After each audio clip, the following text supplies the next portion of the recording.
Em nome do Pai, do Filho e do Espírito Santo. Amém.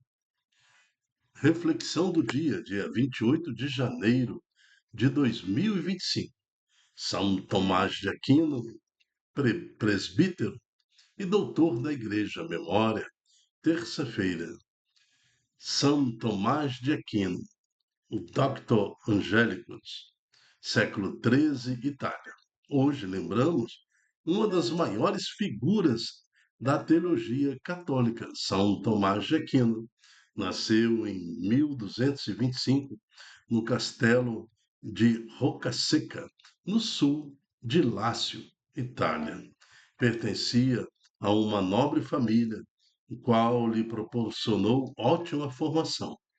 Conta-se que, quando criança, com 5 anos, ao ouvir os monges cantando louvores a Deus, cheio de admiração, perguntou: Quem é Deus? Uma criança de 5 anos.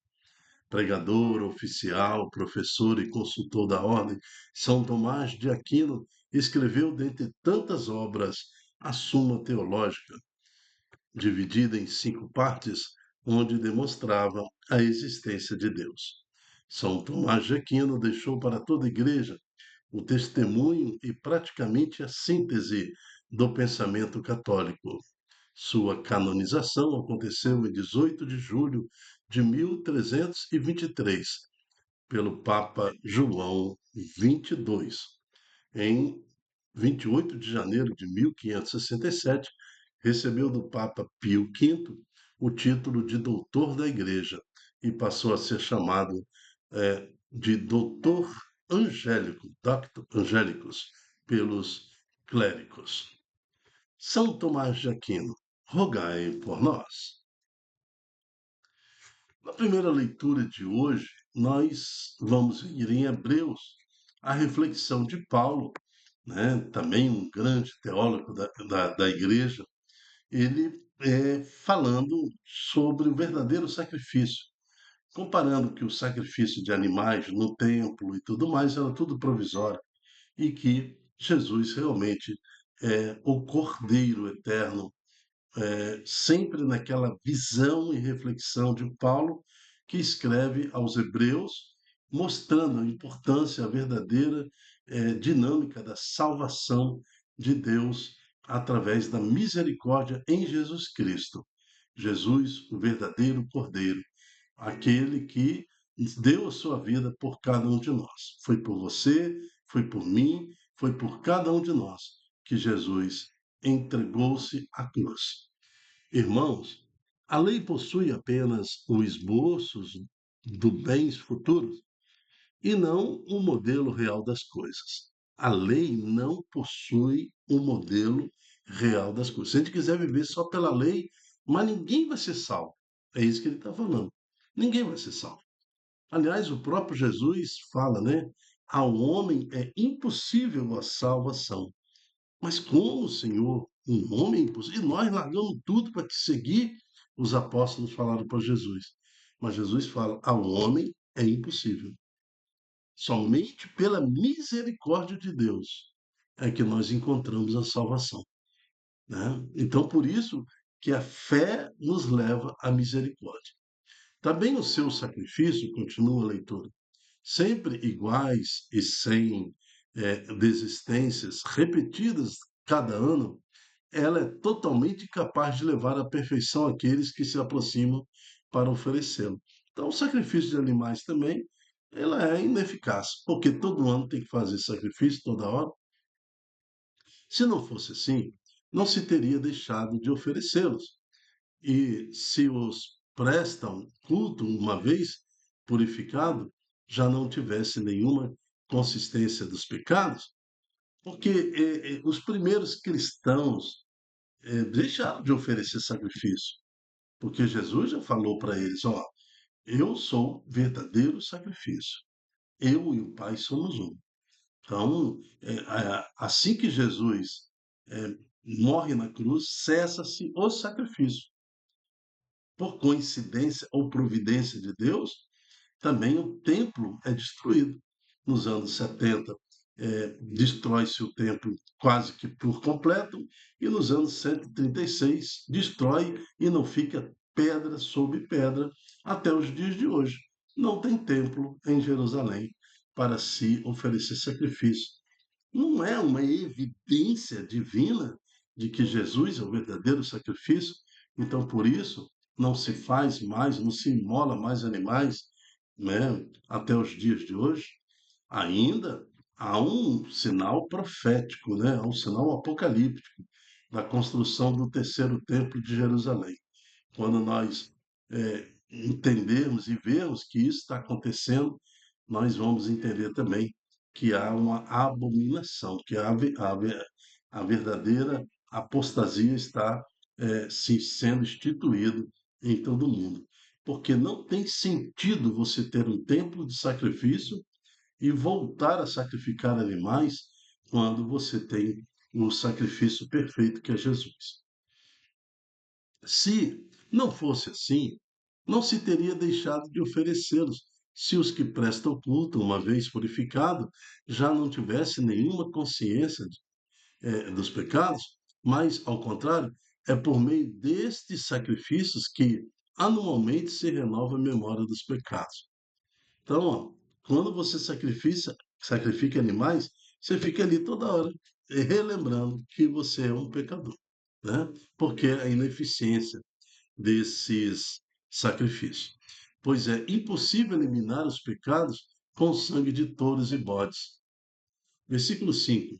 Por isso, ao entrar no mundo, Cristo afirma: Tu não quiseste vítimas nem oferendas, mas formaste-me um corpo. Está vendo?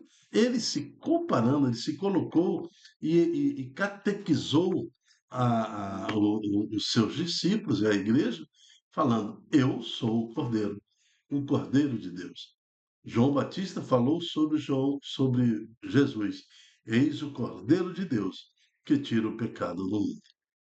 Não foram do teu agrado, versículo 6, holocaustos, nem sacrifício pelo pecado. Por isso eu disse: Eis que eu venho. O livro está escrito a meu respeito. Eu vim, ó Deus, para fazer a tua vontade. Depois de dizer: Tu não quisestes, nem te agradam vítimas, oferendas, holocaustos, sacrifícios pelo pecado, pois são oferecidos segundo a lei.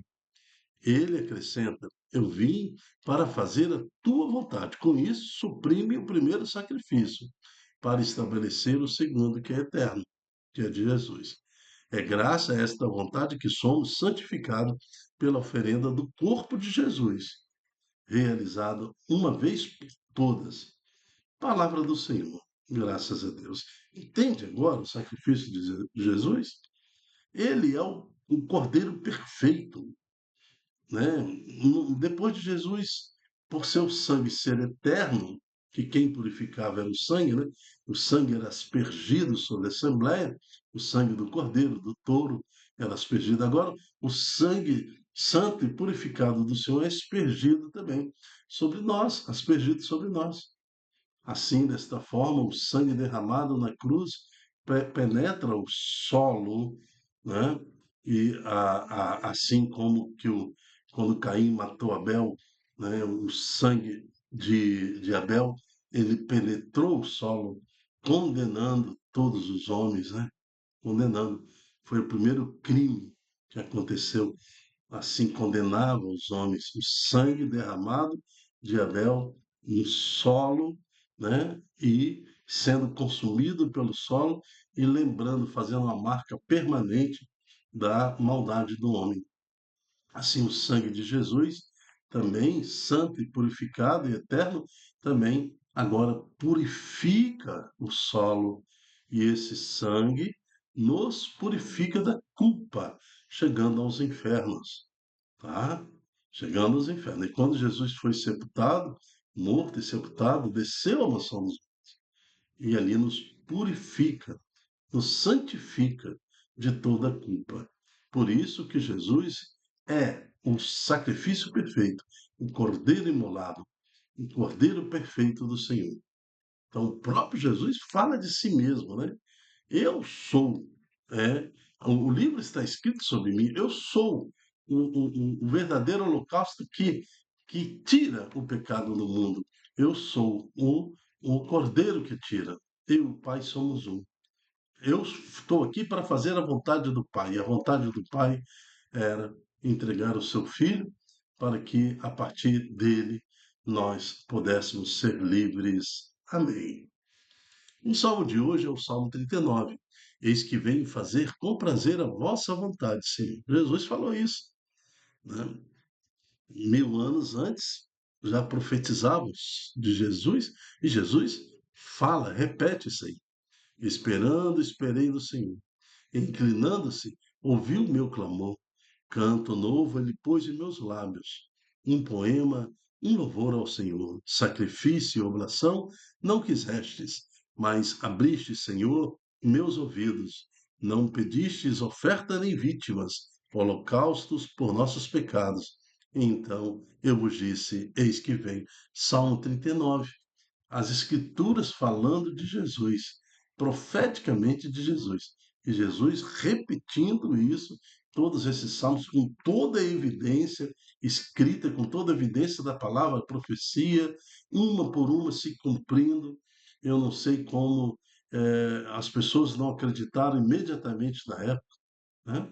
Bom, também, graças a esse endurecimento do coração do povo judeu, é que o evangelho se estende até os dias de hoje por todo o mundo. Porque se todo mundo ali tivesse acreditado e reconhecido Jesus como Senhor, nós sabemos que Jesus chegou no fim dos tempos, né? Então, tudo seria acabado, né? Tudo, a misericórdia do Senhor seria amplamente divulgada e nós não teríamos aí esse tempo de reflexão, né? Então nós estamos vivendo, após a morte de Jesus, 2025 anos, após o nascimento de Jesus, né? 2025 anos de misericórdia, de reflexão, de tempo estendido, né? Se fosse um jogo de futebol, seria um tempo extra, né? Então, a prorrogação para que nós entendamos que o Senhor Jesus é o nosso Salvador. É isso que o Salmo também nos traz como esperança e certeza. Evangelho, em Marcos, capítulo 3, de 31 a 35. O Senhor esteja conosco. Ele está no meio de nós. Proclamação do Evangelho de Jesus Cristo segundo Marcos. Glória a vós, Senhor.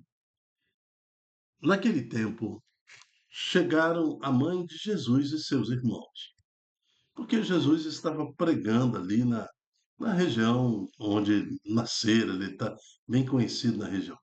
Eles ficaram ao lado de fora e mandaram chamar. Havia uma multidão sentada ao redor dele. Então lhes disseram: Tua mãe e teus irmãos estão lá fora à tua procura. Ele respondeu: Quem é minha mãe? E quem são meus irmãos? E olhando para os que estavam sentados ao seu redor, disse: Aqui estão a minha mãe e meus irmãos. Quem faz a vontade de Deus, este é meu irmão, este é minha irmã e minha mãe. Palavra da salvação. Glória a vós, Senhor. Vejam que aquele que chega e interrompe Jesus na sua pregação e fala: estão aí teus irmãos lá fora à tua procura e tua mãe, né? Então ele chega justamente tentando zombar de Jesus. Ô Jesus, você está falando que é você, mas você é filho de José, um carpinteiro, né? Maria, nós conhecemos, é sua mãe. Todos os seus parentes estão aí fora. A palavra irmão, assim, todos são parentes, né? Parentes eram irmãos. Porque na tradição hebraica é isso. Todos os parentes formados ali são irmãos. Mas, é, então, nós conhecemos todo mundo. Ele queria, entre aspas, desmascarar Jesus, porque Jesus estava falando que ele seria o Filho de Deus. Mas Jesus então responde: Olha que sabedoria. Quem é minha mãe e quem são meus irmãos? olhando para que estavam sentados ao seu redor, e disse: Aqui estão a minha mãe e meus irmãos. Quem faz a vontade de Deus, esse é meu irmão, minha irmã e minha mãe. Né? Então, quem faz ali, quem que estava ali fazendo a vontade de Deus, senão Maria? Maria ali presente é que mais fez a vontade de Deus. Ave Maria, cheia de graça, o anjo fala, né? O Senhor é convosco. E ela fala sim, sim, vou trazer ao mundo o Filho de Deus. E aceitou. Então ali, quem fez a vontade de Deus, com quem Deus conversou, com quem Deus revelou todo o plano de salvação, Maria. Por isso que ela conseguiu ficar de pé diante da cruz. Jesus crucificado e ela de pé, corajosamente, sem desespero nenhum, porque ela sabia que ali estava acontecendo a vontade de Deus sobre sua vida, sobre seu filho, para que nós fôssemos libertos de todo o pecado. Por isso que na cruz Jesus também falou, João, eis aí tua mãe, mãe, eis aí teu filho, mãe, mulher, eis aí teu filho, entendeu? É, ele entrega à igreja a sua mãe, ele entrega à igreja, né, o cuidado da mãe, que a igreja até os dias de hoje cuida da mãe de Jesus e ela cuida da igreja, intercede por nós, junto a seu filho.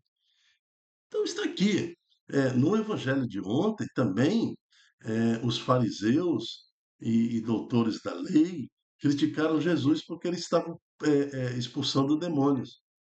E chegaram até colocar como que se Jesus expulsasse demônio pelos demônios, por Belzebu. Então, Jesus até fala, né, que esse pecado é um pecado terrível, é um pecado contra o Espírito Santo, que eu estou atribuindo ao Espírito Santo ou a Jesus coisas de demônio. Então, esse é um pecado imperdoável. Agora, mais uma vez, ele está pregando e chega no local que ele está pregando, vejam, dentro da igreja, né? Dentro ali de uma reunião religiosa e querem denunciá-lo. Ah, sua mãe e seus irmãos estão ali fora, zombando de Deus, né? Zombando de Jesus. E Jesus dá essa resposta. Aquele que segue meu Pai, esse faz a vontade de Deus. Portanto, é meu irmão, minha mãe e minha irmã. Então, assim, com tudo o que o Evangelho nos traz hoje, lembrando também de São Tomás de Aquino, quantas perseguições, né? Foi perseguido pela sua própria família, que não queria que ele fosse um homem santo. Tentaram prender ele num quarto, botaram uma prostituta para ver se ele se corrompia, que a família dele não queria que ele fosse padre de jeito nenhum, né? Mas quantas dificuldades São Tomás de Aquino teve que passar na sua própria casa, na sua própria família.